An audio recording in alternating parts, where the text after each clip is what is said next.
Alright guys, Mike Servo here. I'm going to give you a little instruction on how to tin and solder your wires on your ESC and motor.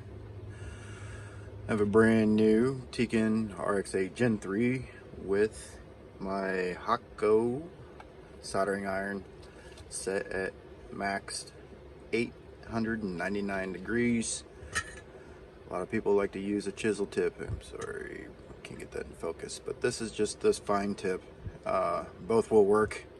Chisel tip do seem to distribute the heat a little faster, but I don't have any problems using that fine point. So, been doing this for 20 years. Anyway, I got some brand new Tekin 12 gauge wire. I will cut that to size. You just want a little bit off the end.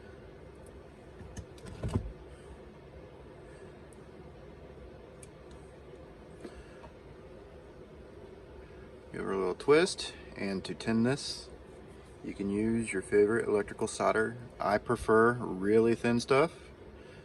The thicker stuff takes a little bit longer to heat up, so the thinner, the better. Thin to win. This is just normal 70-30, I think. It says rosin core solder. No, I'm sorry. 60-40-10.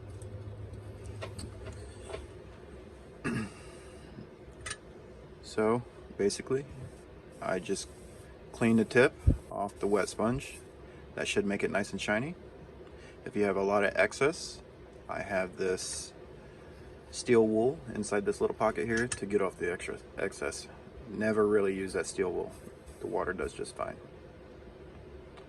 So I will tin the tip with the solder. Just get that shiny. It's all about keeping it shiny. And then I will touch the tip to the wire and let that flow in. And as you see, it flows in rather fast because the iron's really hot.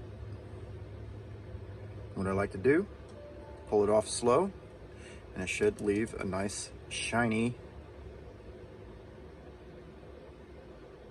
let's see if I can get that in focus. Focus. It's not focusing. Anyway, there you go. You just have to take my word for it. It's nice and shiny. For your ESC, it's the same thing. Use your thin wire, your hot iron. You pull it out, clean the tip, tin the tip. Sorry, I'm a little shaky. And then you don't want to fill these holes all the way up. You just want to get them saturated, or not saturated, but just coated. Same thing. See how fast this is? It's because it's really hot. That's another reason why I like using the smaller tip. The chisel tip doesn't like to get in there.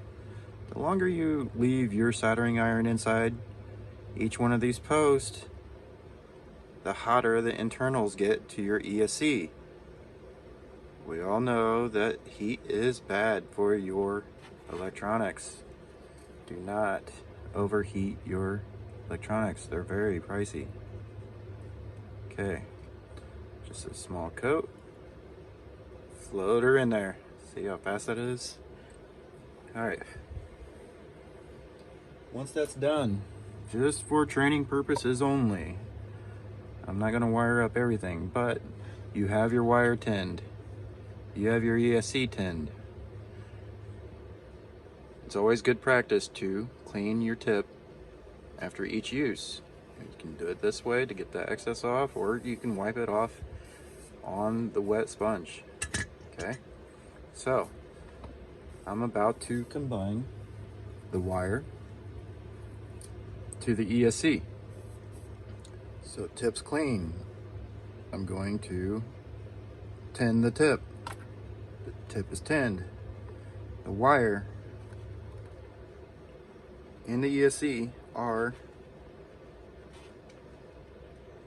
tinned. Touch the tip to both of them. Sometimes it's good to give it a little twist with your hand. All right, it's in there, and it's shiny, and it's nice and smooth. It's in there. Some people like to fill the little gaps.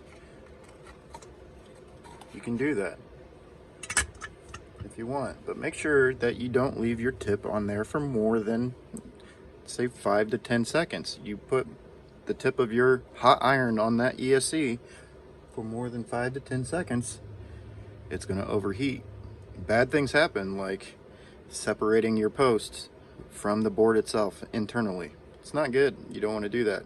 Then you start blaming Tekin, because you're never at fault, right? None of us RC racers are at fault for when our ESCs fail. So there you have it. If you have any questions, let me know. Pretty simple once you get the hang of it.